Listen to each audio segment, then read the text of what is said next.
Thank you to our webinar sponsor, Hormel Food Service. With a dedicated team of direct food service experts, Hormel Food Service is committed to providing consultation, innovation, and support to help ease the load. Welcome to ACF Chefs Forum. We appreciate you tuning in for this webinar and hope you are ready to learn as we shine the light on ACF Chef Melinda Burrows' CEC, CCA, and learn why kitchen fundamentals are important in all that we do in our industry. It's important for culinarians to connect, to share, and to offer inspiration and mentorship, which is exactly why we're excited to have an expert here with information just for you, the leaders and future leaders of the food service industry. Thank you again to Hormel for bringing us today's learning opportunity. And before we begin, as a note, we want to hear from you. Please use the chat function to collaborate with other viewers and use the Q&A function anytime during the session to pose questions to today's guest chef. So let's get the conversation going in the chat. If you haven't already, please let us know where you're tuning in from today. I'm Jackie Pressinger, American Culinary Federation's Director of Strategic Partnerships. And as I mentioned, we are thrilled to have an industry expert with us here today. Chef Melinda Burrows is the campus executive chef at Missouri State University. Prior to this role, she held many roles in the food service industry before joining the MSU team, including in the catering and country club industry, and as well as a private chef. Throughout her career, she has cooked for rock legends and stars such as In Excess, Guns N' Roses, Pearl Jam, Alice in Chains, Brad Pitt, Jennifer Aniston, Sir Paul McCartney, Phil Collins. I could go on and on. I'm just naming just a few. And she could not have attained all of her career success without her dedication to mastering the culinary fundamentals. Chef is excited to start our presentation and demo. So at this time, I'll pass the presentation over to our featured ACF member. Thank you, Chef Burrows. The floor is yours. So we have our dry mixed together. We're going to add water, and I like to put it right kind of on top. And before I do any mixing, I'm going to shake this bowl back and forth. I just find it makes it a little easier to combine the dry and the wet. And it doesn't matter if you go all the which ways, but it does help.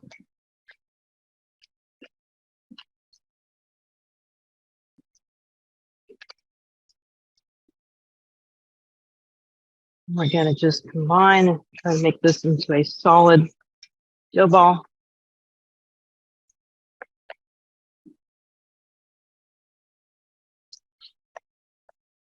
So obviously it's not a yeast-based dough, but the baking powder will give it some lift.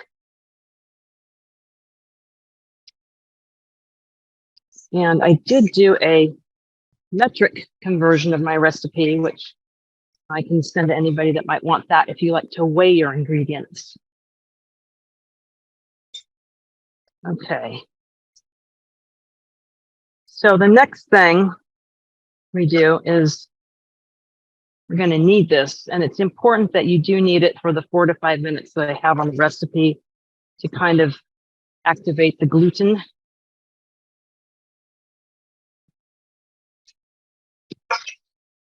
And I do not have a gluten-free recipe on this one at this time.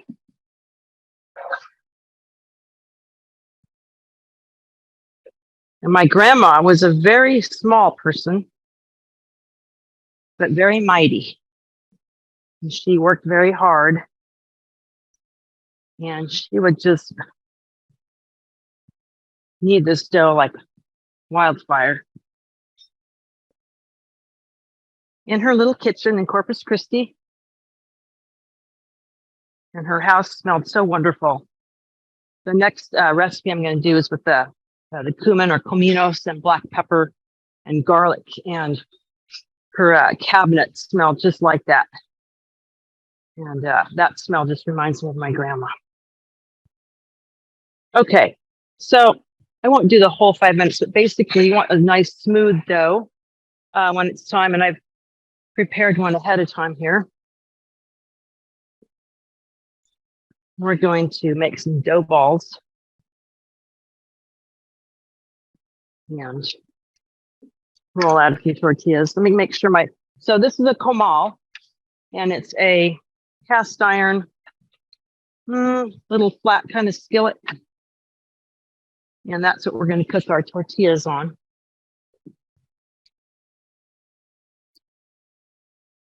And we want like 1 ounce. So I brought my little Tanita scale. And we're going to make sure we're in ounces here. Here we go. Just make a little dough ball. Almost. Wait. There. Almost an ounce. And you just continue to do all your dough balls. Not really hitting the mark here.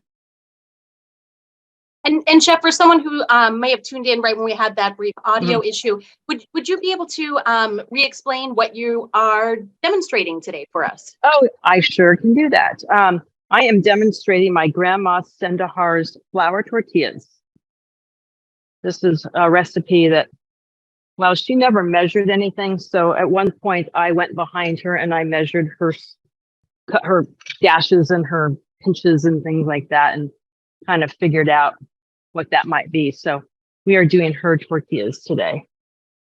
Okay, let's go ahead and do a few. Now you will need a nice clean surface and a little bit of extra flour.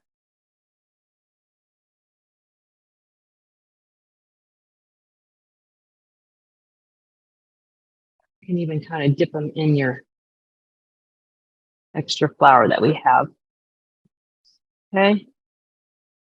Now, I have a dowel, rolling pin, French rolling pin with handles, big, small. I've got one that got it sur la table like a long time ago, but this is the kind that my grandma used.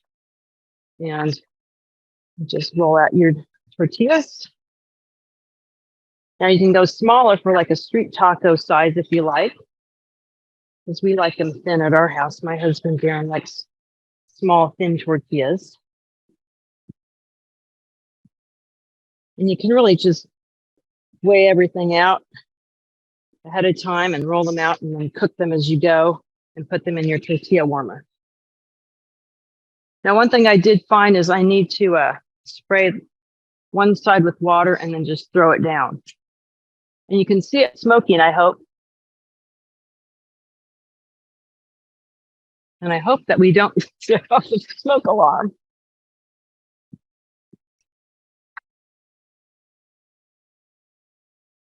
And again, my grandma just was like an artist at doing this. So let's see what we got. Get a little color. There's some bubbles happening, which is what we want.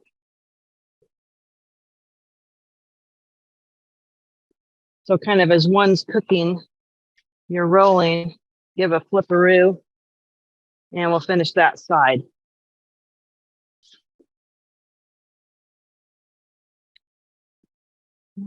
Okay. And then I've got this wonderful little, whoo. We got some smoke here. Definitely don't want that fire alarm to go off. Okay, tortillas. Let's try to get one more on here.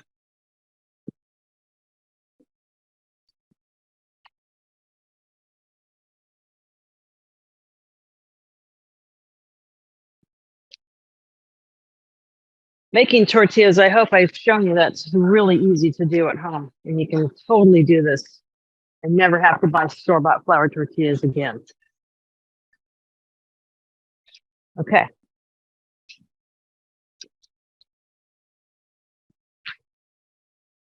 Alrighty. And then in the tortilla warmer we go. All right. Let's make sure we clean as we go.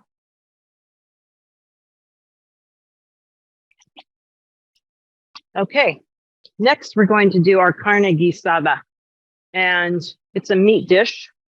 And my dad calls it bee's knees and mosquito knuckles.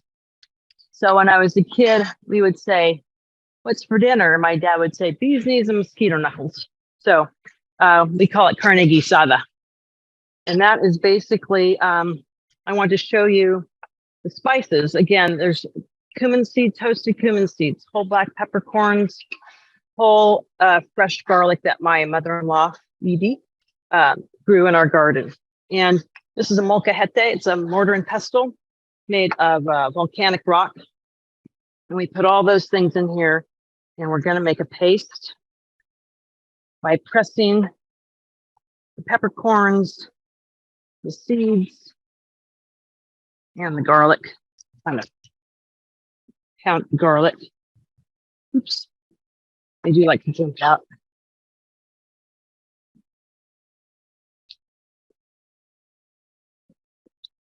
And you can use top sirloin, chuck roast, top round, kind of a lot of versatility with the type of beef, but it's a braised, stewed kind of meat. So you wouldn't want to use like tenderloin or anything super, super tough.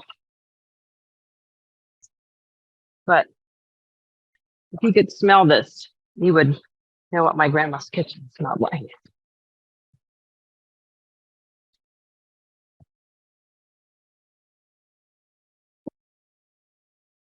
My grandma had a molcajete. I'm not really sure which family member got that after she passed away, but it was smaller than this, about half the size. I think used a lot of blood in there.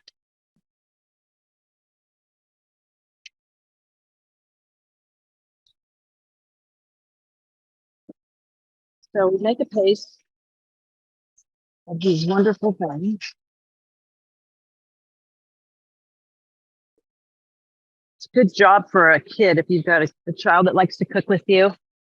My boys like to spend time with me in the kitchen when they were little, and somebody always wanted to do the molcajete, so it's a good thing.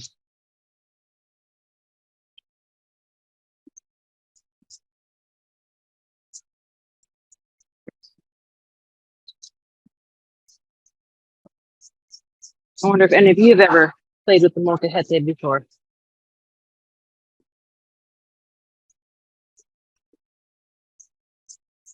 So it's a little work, and it's just a lot better than using the ground version of these items, which you could, but there's just a robust flavor that you're going to get from using these whole spices and the whole garlic.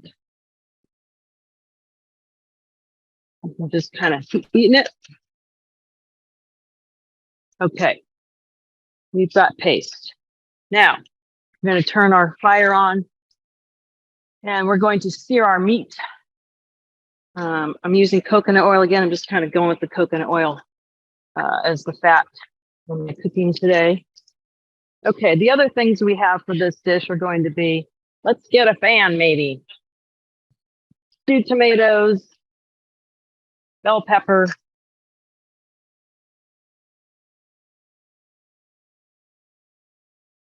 and onions.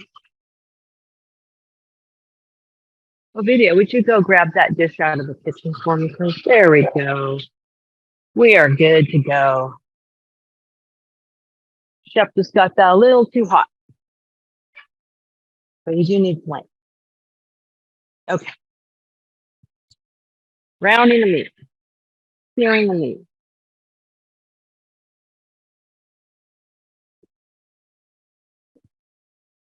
Is that exciting? Okay. Now it's not quite hot enough. Anyway, this is a good comfort dish. Good with these tortillas that we're making today as well.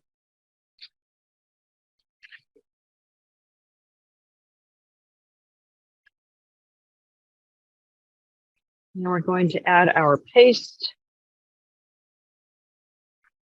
our seasoning.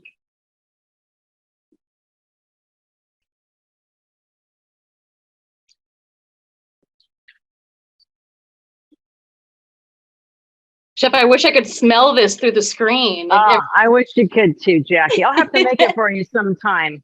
That would be amazing. We are Yeah. getting quite a few questions coming in, and a lot of them have Okay. to do with you and your career and your advice. So Okay. after you're finished cooking or at any time, just let Yeah. us know, and we are happy to get those questions answered for the viewers. Okay, let me just finish this little bit up and then show you the finished dish, and then we'll do some questions. That'd be great. So I don't burn the house down. Okay, so we got our meat seared. It's browning. We've got our seasonings. I forgot to put a little bit of salt in here. Then we're going to add some stewed tomatoes.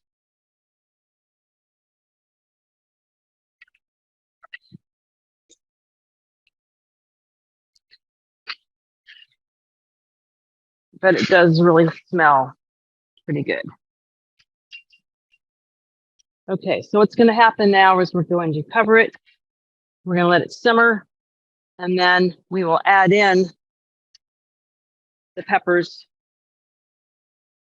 and the onions and the peppers to finish the dish. And you may or may not need the cornstarch slurry. I did bring this Clabber Girl cornstarch, non-GMO, a good, very good product if you need to thicken that or tighten that sauce. So we're going to move this over, and I'm going to show you the finished dish here.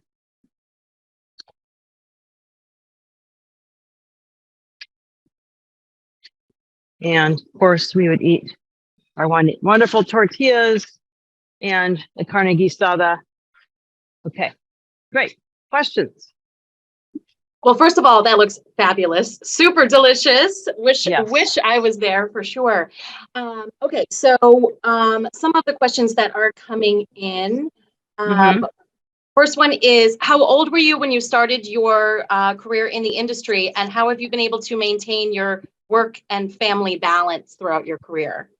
Good question. Well, let's see. I cooked when I was a little kid, a lot of it out of necessity. Single mom, raising two kids, and then my grandmother's influence. But when I was a teenager, it was something I could get a job and do. So I was a late teenager. I did all kinds of other little odd jobs before I was actually able to work. And then when it's time to move out of the house, and my mom says, hey, you can stay here and pay your rent or move out and pay your rent. It was kind of an easy choice. So I was a teenager then as well. And that's kind of when I started working in professional kitchens and working with some really great chefs in Seattle. And didn't really know what that kind of was called, like being a chef. Although I grew up watching Julia Child and Jacques Pepin on TV and just absolutely love those two human beings. And I just got with some really good people that noticed that I kind of understood what mise en place was. And, I had interest and passion and curiosity. So that kind of took me to all the other places I've worked. And I actually stepped away from culinary for a few years to raise my 4 sons. So that's kind of how I had work-life balance with that. And as they got older, I was able to, have different culinary jobs, chef jobs, and still just try to, maintain a balance. And I have an awesome husband of almost 30 years, and he helps me stay very real and very with that very priorities. Where's your priorities? So I hope that answers your question. I would think so. Yes. Do you have time for another one, or? Yep. I'm just going to start doing my little demos while we're talking too. Okay. Okay. Well, I think this might actually fit right in. This question is, what do you think are the top fundamentals for chefs or cooks when you're hiring them? That is a good one. We'll just go with that. Up right there. That is a good one. Well, I am not doing one of the skills I actually like a cook to do, which is make an omelet. So that's one thing. How does a person cook eggs? Can they cook a proper omelet that's not brown, that's not runny? Just like that's a good one. Make an omelet. I'm going to do a red pepper brunoise right now. So I might ask somebody to do some knife cuts for me. And first of all, that would mean they would have to have their own knives. So do you have your own knives? That's a question I ask. And if they don't, I just kind of wonder why not. So cutting, knife skills, just good fundamentals. I mean, that's something I wanted to talk about, was having perfect cuts and doing it over and over again, and that it matters to you. That's going to make the difference of a good chef, and just somebody who's going to, hack up a red pepper. What else? I was going to touch on, if somebody is doing competitions or you're going for your certification, which I hope you are. If you're a member of ACF, I hope you are considering those things and growing towards those things. And that's part of your best chef life goals. Because when the evaluators give you feedback and they're, offering you, criticisms and all the things that they're giving you, if you feel a sense of, that you get mad, or it's like causing you you're mad about it, like, I would just say check your ego, because those evaluators are literally telling you how to pass and how to do it. And I say this from experience. So I listen to those people, find a mentor, find somebody that cooks better than you and that you aspire to be. And in their cooking, in their mental mise en place, in their food philosophies, all of those things. Like, I have, some of those people, and they have taken me, Master Chef Ford, Master Chef Loving, Master Chef Hall. I mean, these people are there for us, and just, at the asking. So thank you to those amazing chefs. And what else? I'm getting a little off track. Julienne now, carrots.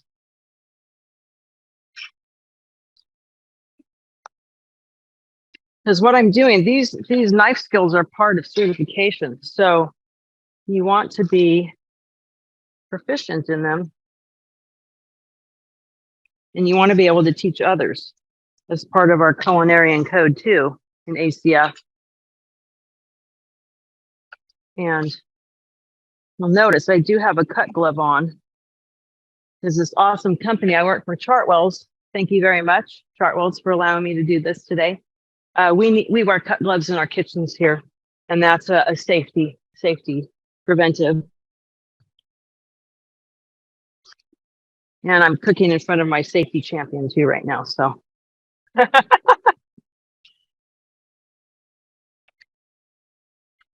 And, cutting vegetables, cutting things, it's fun. I think it's very therapeutic, especially if you're really going for the gusto and accuracy.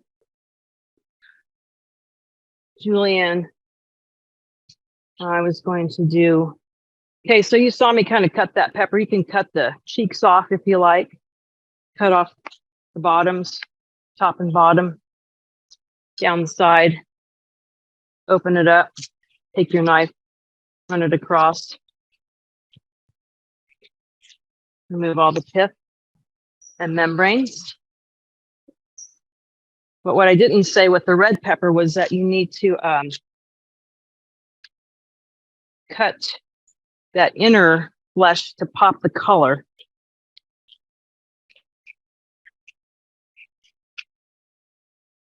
And of course, we compost here at Missouri State University, which is where I'm coming from to you. Okay, I just did Julia. All right.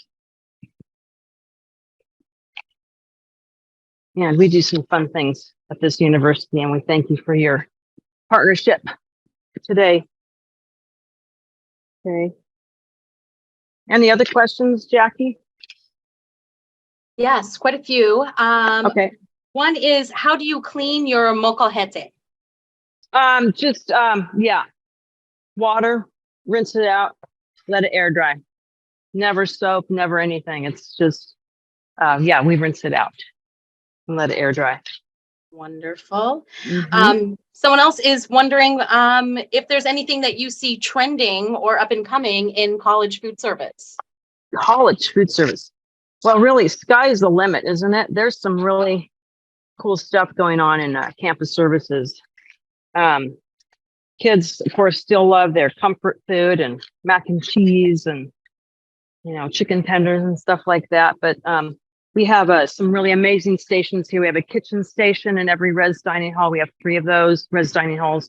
We've got a Delicious Without, which is our allergen-free served line with all kinds of things, international food, salads, just all kinds of stuff. Then we have our grill, and we've got a big old salad bar, double-sided deli salad bar, soups, pizza station, pasta. So trending, I just think it's fresh. It's, we try to do local ingredients, just global cuisine. I mean, obviously, it's something like this, the kids would just go crazy for. I mean, I'd have to have 1 person, 2 people probably making tortillas, from scratch. So I just think the global trends, there's a lot of allergens that people seem to have these days. So we definitely are aware of those and cater to those. Try to do interesting foods along those lines, I should say.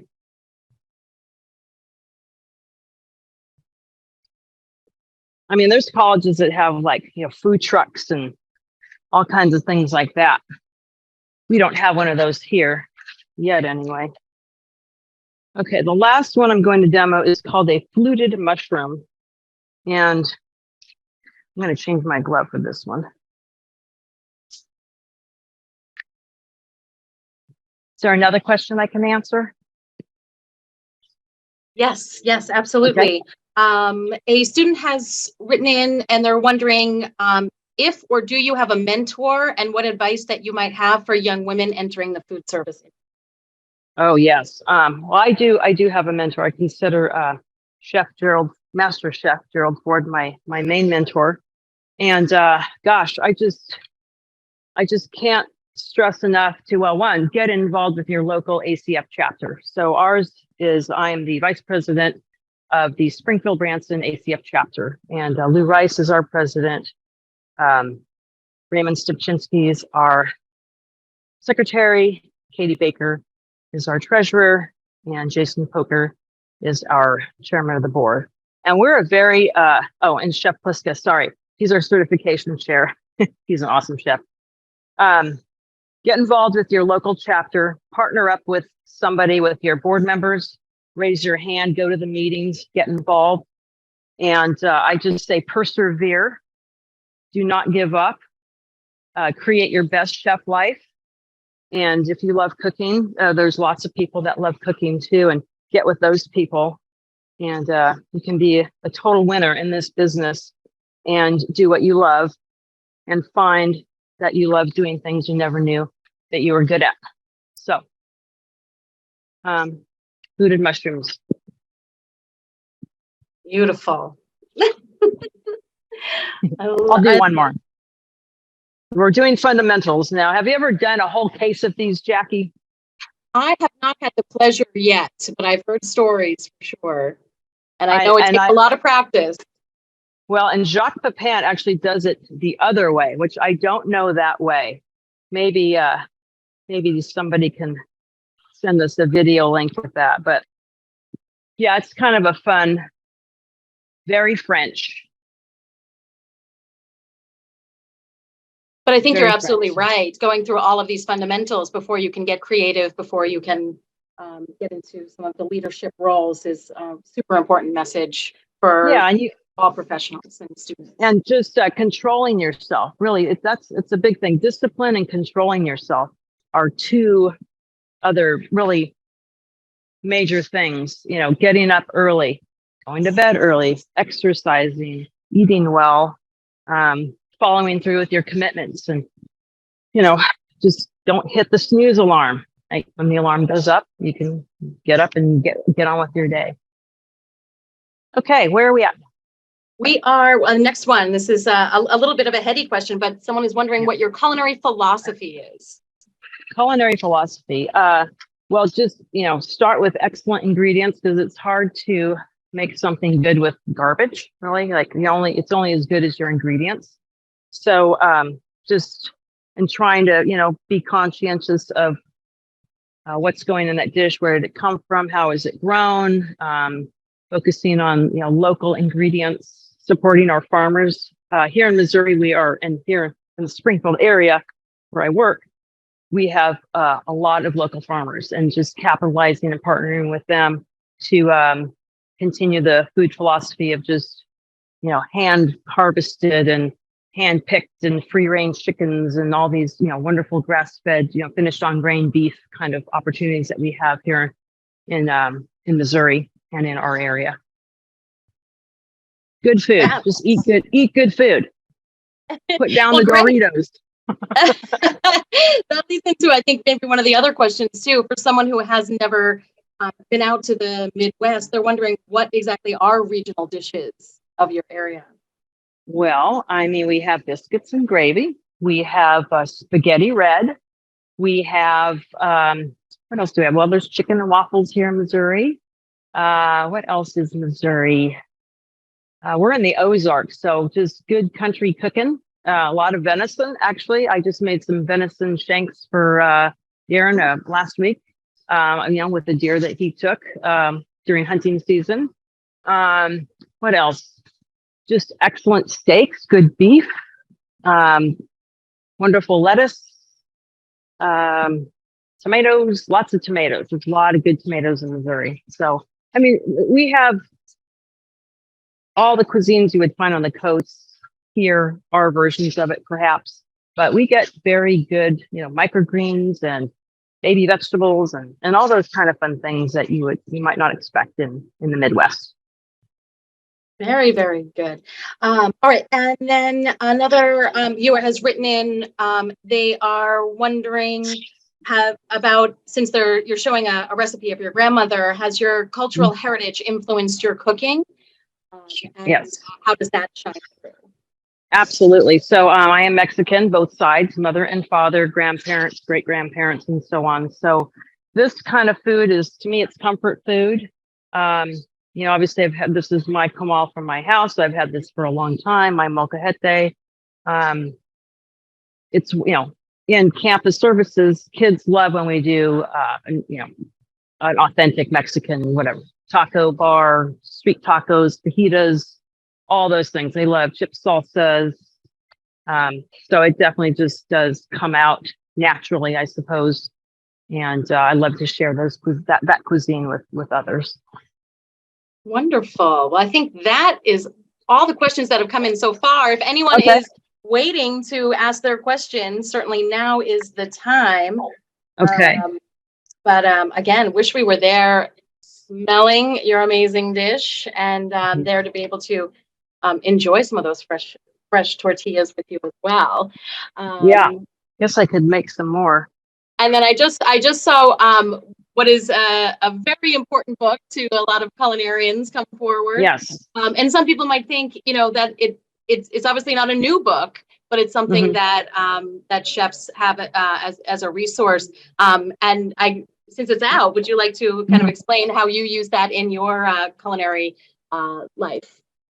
Yes. So I did bring out the Escoffier Le Guide Culinaire, and this is an important book that every chef should have in their bookcase, in their kitchen, in their office. Some highlighted things, whatever, dog ear tags, all that stuff. Just fundamentals in there. And I did go to the Ritz Escoffier in Paris for part of my culinary training. And part of the reason I went to that school was César Ritz, the hotelier, and Auguste Escoffier, the chef, were in this hotel together. So to be able to learn and cook in those same kitchens was very exciting to me. And just the more that I understand that, very cool experience to have done that. And this is just, if you're planning to do any sort of classical cuisine for a competition, or if you're training for the CMC test, you are going to need this book. You're going to need to read this book, understand this book.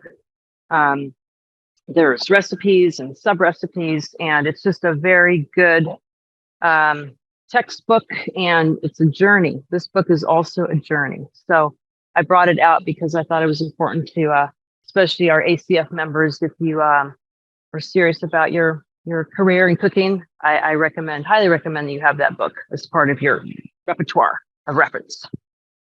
Excellent. And that did prompt, I think, what might be one of our last questions coming in. This is from a student. They're wondering, again, what advice you might give them on what skills they should be learning or mastering while they're a student in order to set them up for success within their first entry-level roles when they're getting out. Good question. So first skill to master is listening to your chef. That's important. Following the directions, communication, just a real verbal communication, learning that skill with another chef, with another person, especially above you, is excellent training for those next roles in your career. That will show when you do those next roles and graduate from culinary school. I mean, what I've just done here with cutting and preparation and having good knives and all that, that's also just really take advantage of the time that you're in school and maybe not too much other responsibility, and just get the most out of your days and your time. Spend time in the kitchen, sacrifice other things for being in the kitchen and spending time with people that cook better than you, cook in front of people, cook in front of other chefs. Those are the things that are going to take you the furthest, I believe. Fabulous. Well, that is awesome. Chef, are there any final words or anything that you'd like to leave us with today? I do. I do have a few things I'd like to say. First, I'd like to thank all the participants and people who came and signed up for today's class, as it were. And I'd like to thank Chartwells again, who I work for here at Missouri State University. I'd like to thank the university in this partnership. And it's just really awesome. Very grateful for this day. I'd also like to give a shout out to my dad. It's his 80th birthday today. Happy birthday, Dad. I love you. And thank you very much. Well, thank you. Thank you so much for your time, and happy birthday, Dad. That's Dell. Hope you're having a wonderful day. We again, huge virtual round of applause as we thank Chef Melinda for a very informative and inspiring presentation. We certainly appreciate you taking the time to share your important insights with the ACF community of culinary professionals and students tuning in today. Great information. The recipes will be emailed out with the recording, so you can recreate the dishes at your home or workplace. And again, thank you to Hormel for sponsoring today's education. So please be on the lookout for a survey that you'll receive in the next day or so that you'll need to complete in order to earn your 1 hour of ACF CEH. Again, that will include the handouts and the recording in that email. So important email coming your way.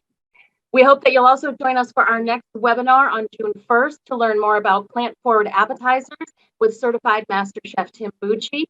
And on June 26th for a demonstration by Chef Will Barrio, CEC, CCA, AAC, which will be highlighting regional American cuisine as he presents on flavors of Maine. And then we have some other cool webinars coming up too, so please be on the lookout for some of our pre-convention webinars.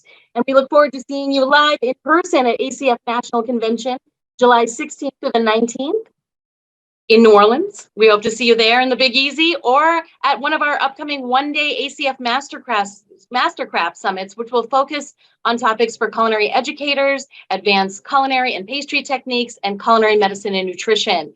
So please visit acfchefs.org and click on the events tab for more information about ACF National Convention or ACF Mastercraft Summits and register today.